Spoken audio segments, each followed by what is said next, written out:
Bulletin में बात होगी मोदी सरकार पर विपक्ष के करारे वार की, मुश्किल में फंसे चुनाव आयोग की।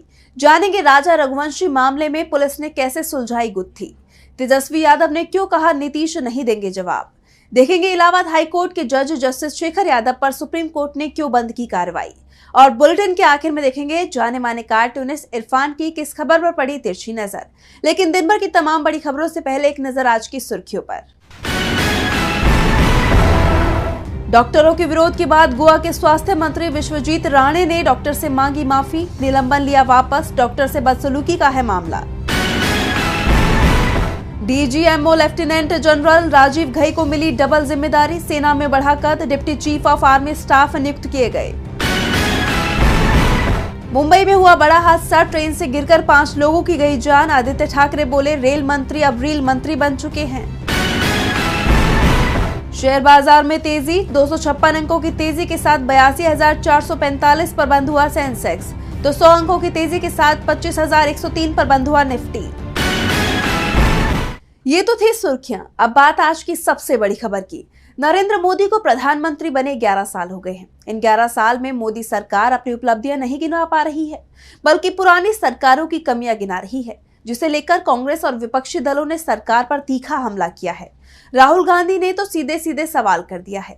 तो क्या कुछ कहा राहुल गांधी ने, देखिए इस रिपोर्ट में। मोदी सरकार के 11 साल पूरे होते ही कांग्रेस ने सरकार पर सवालों की बौछार कर दी। कांग्रेस का आरोप है कि पीएम मोदी सिर्फ मन की बात करते हैं, लेकिन जनता क्या सुनना चाहती है इससे मोदी सरकार को कोई मतलब नहीं, बल्कि सरकार तो जनता के सवालों से भागती रहती है। इसी को लेकर कांग्रेस ने हल्ला बोल किया और पार्टी अध्यक्ष मल्लिकार्जुन खड़गे ने सोशल मीडिया पोस्ट कर सरकार पर निशाना साधा।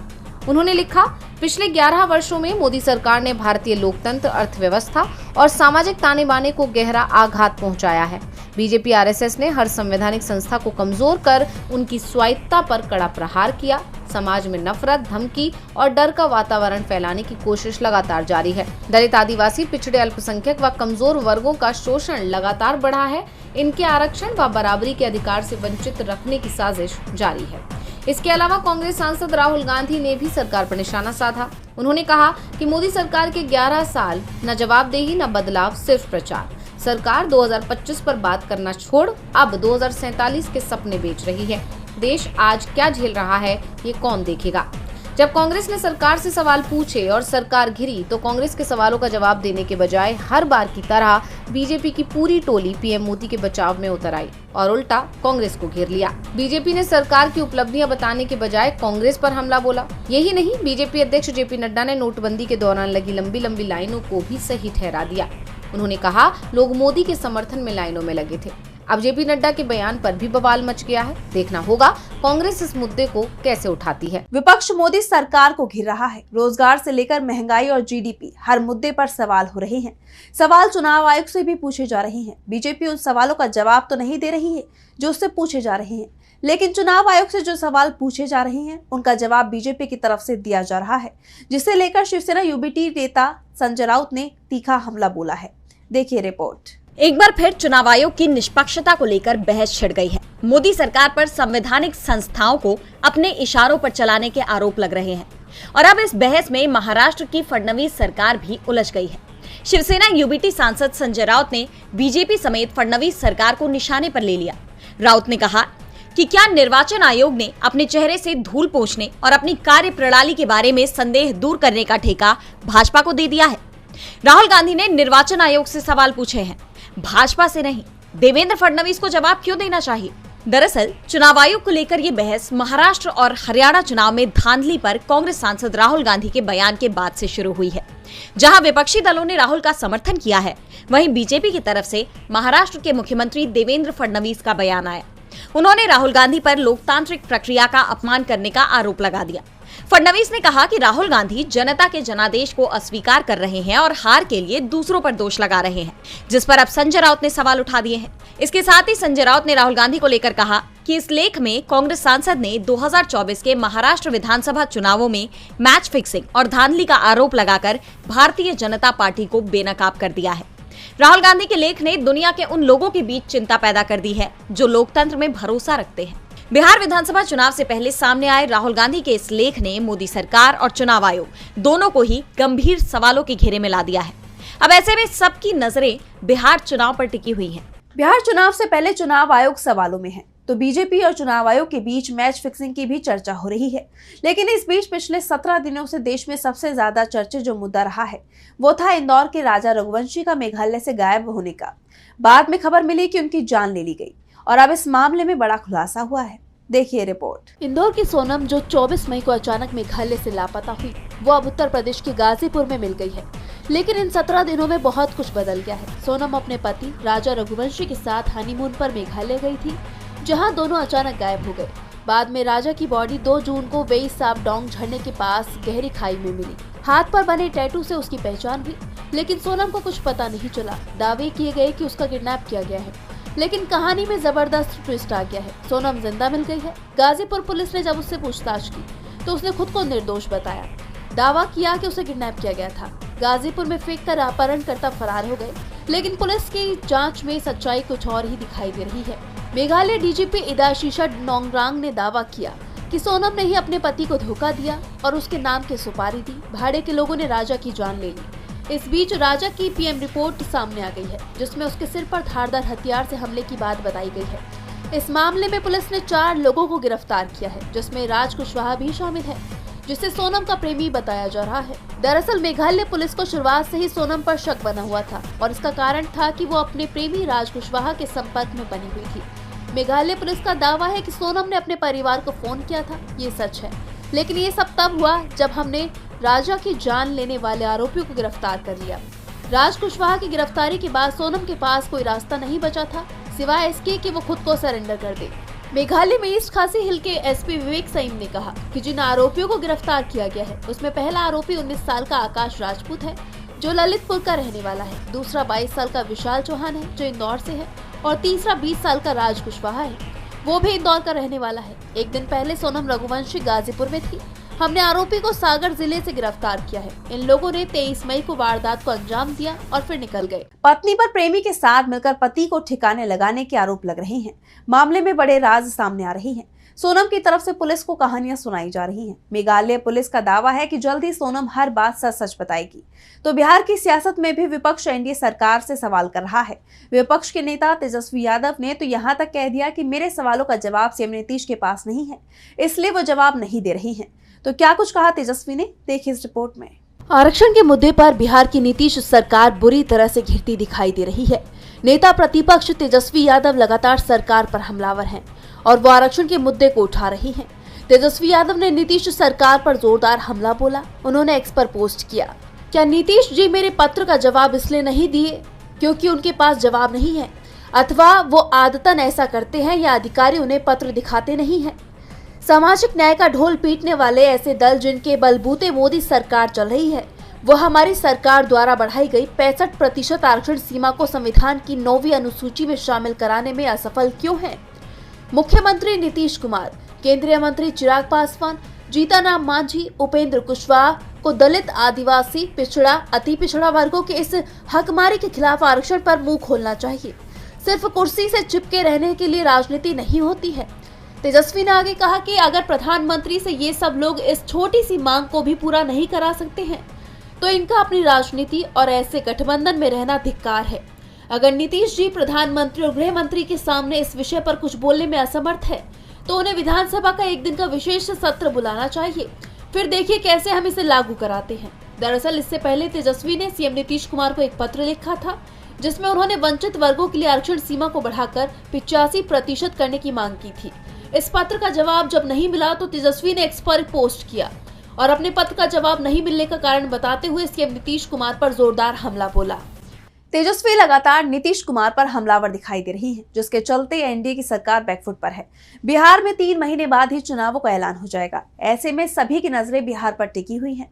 तो नजरें सुप्रीम कोर्ट की तरफ से इलाहाबाद हाई कोर्ट के जज जस्टिस शेखर यादव के खिलाफ चल रही जांच पर भी टिकी थी, लेकिन अब सुप्रीम कोर्ट ने जांच रोक दी है। तो क्यों सुप्रीम कोर्ट ने जांच पर लगाई रोक, जानने के लिए देखिए report. Supreme court Allahabad high court के जज शेखर कुमार यादव के खिलाफ एक जांच शुरू करने वाला था, लेकिन आखिरी वक्त पर राज्यसभा सचिवालय से एक पत्र मिलने के बाद ये योजना रोक दी गई। राज्यसभा सचिवालय की तरफ से जो पत्र सुप्रीम कोर्ट भेजा गया है उसमें कहा गया है कि इस मामले पर कार्रवाई करने का अधिकार सिर्फ राज्यसभा को है।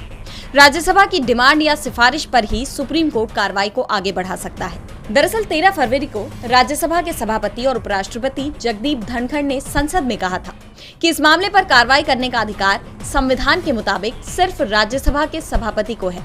अगर कोई घटना होती है तो ये मामला संसद और राष्ट्रपति के पास जाएगा। राज्यसभा के महासचिव को इस बारे में सुप्रीम कोर्ट के महासचिव को जानकारी देनी चाहिए और अब जैसे ही राज्यसभा महासचिव की तरफ से सुप्रीम कोर्ट को पत्र भेजकर इसकी जानकारी दी गई तो सुप्रीम कोर्ट ने जस्टिस शेखर यादव के खिलाफ जांच कार्रवाई को रोक दिया है। बता दें कि जस्टिस यादव ने इलाहाबाद हाईकोर्ट बार एसोसिएशन के परिसर में VHP के कार्यक्रम में भाषण दिया था, जिसमें उन्होंने कहा था कि हाईकोर्ट के जज होकर के आप ऐसा बोल रहे हैं। कानून तो भैया बहुत संकट से चलता है। परिवार में भी देखिए, समाज में भी देखिए, जहाँ पर अधिक लोग होंगे जो कहते हैं उसी को माना जाता है। लेकिन आप जबरदस्ती करेंगे आप कि नहीं साहब हम तो ये मान के चलेंगे। लेकिन मैं आपको बता दूं, ये जो जिनकी हम बात कर रहे हैं सब बुरे नहीं है, वो सब बुरे भी नहीं है। ये जो कुरीतियां या बुराइयां जो हम आपको बता रहे हैं वो भी मानते हैं बुराइयां हैं। वो 4 पत्नियों के पक्ष में नहीं रहते हैं, पत्नी को तलाक, ट्रिपल तलाक के पक्ष में नहीं रहते हैं, बच्चियों को मार दिया जाए इससे पक्ष में नहीं रहते हैं। लेकिन जो कठमुल्ला है, जिसे कह लीजिए आप, शब्द गलत है लेकिन कहने में गुरेज नहीं है, क्योंकि वो देश के लिए घातक हैं, बिगाड़ने वाले लोग हैं, जनता को भड़काने वाले लोग हैं, देश आगे ना बढ़े इस प्रकार के लोग हैं। उनसे सावधान रहने की जरूरत है, क्योंकि जो कानून बिल है ये केवल और केवल उन पर्सनल लॉ में आई बुराइयां तक ही सीमित नहीं है।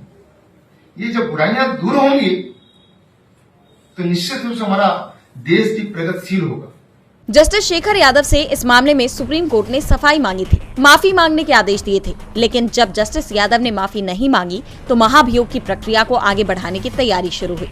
लेकिन राज्यसभा सचिवालय के पत्र के बाद अब सुप्रीम कोर्ट ने ये जांच प्रक्रिया रोक दी है। जस्टिस यादव पर एक समुदाय के खिलाफ बयान देने का आरोप था, लेकिन अब उनके खिलाफ कार्रवाई नहीं होगी, ये तय हो गया है। तो वहीं सपा चीफ अखिलेश यादव ने 2 समुदायों के बीच तनाव पैदा करने के लिए बीजेपी पर सवाल उठा दिए हैं।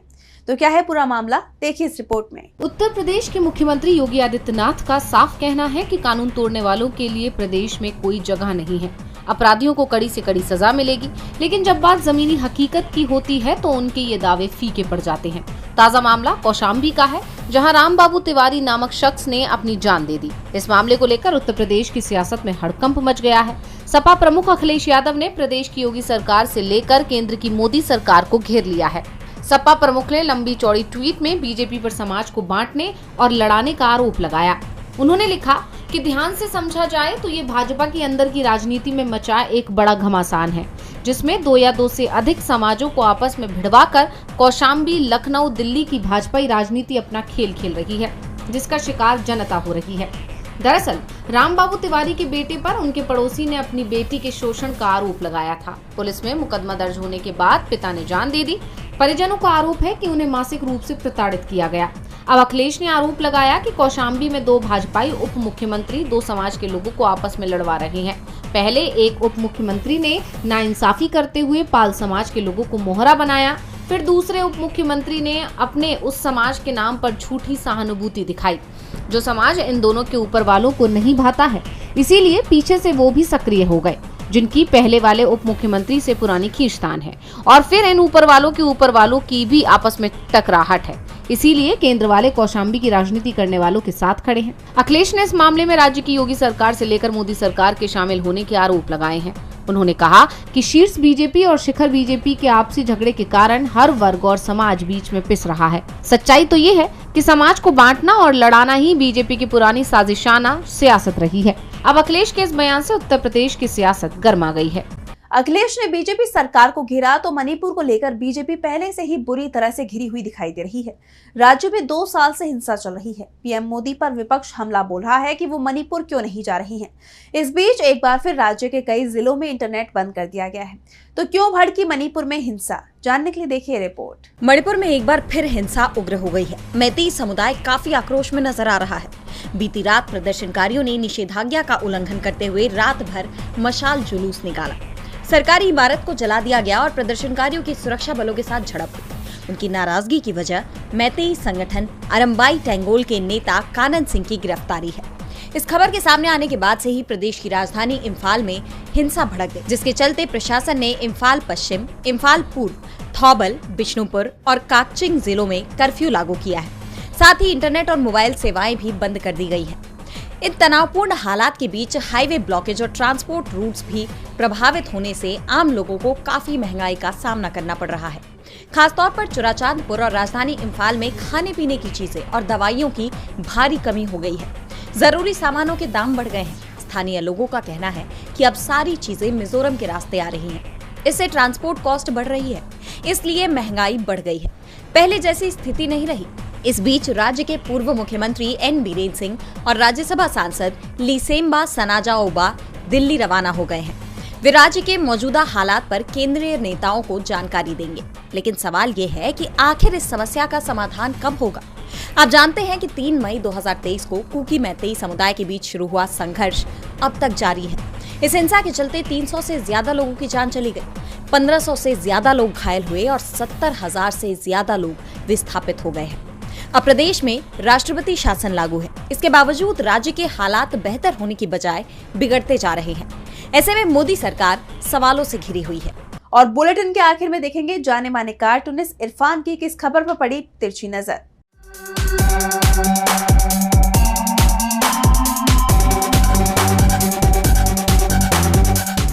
पीएम नरेंद्र मोदी की सेलिब्रेशन सरकार को सेलिब्रेशन मनाते मनाते 11 साल हो चुके हैं। इस 11 साल में उनके अनुसार सबसे ज्यादा तेज हमारी इकोनॉमी हो गई, धारा 370 हटा दी गई। उसके अलावा आतंकवाद पर सबसे कड़ा प्रहार हुआ है और सीज फायर। मैं किसकी बात करने लगा? नरेंद्र मोदी जी की बात करते करते ट्रंप की बात करने लगा। खैर, आप सब इन बातों को छोड़िए। 11 साल होने पर सेलिब्रेशन मनाइए और हाँ, सवाल मत कीजिए।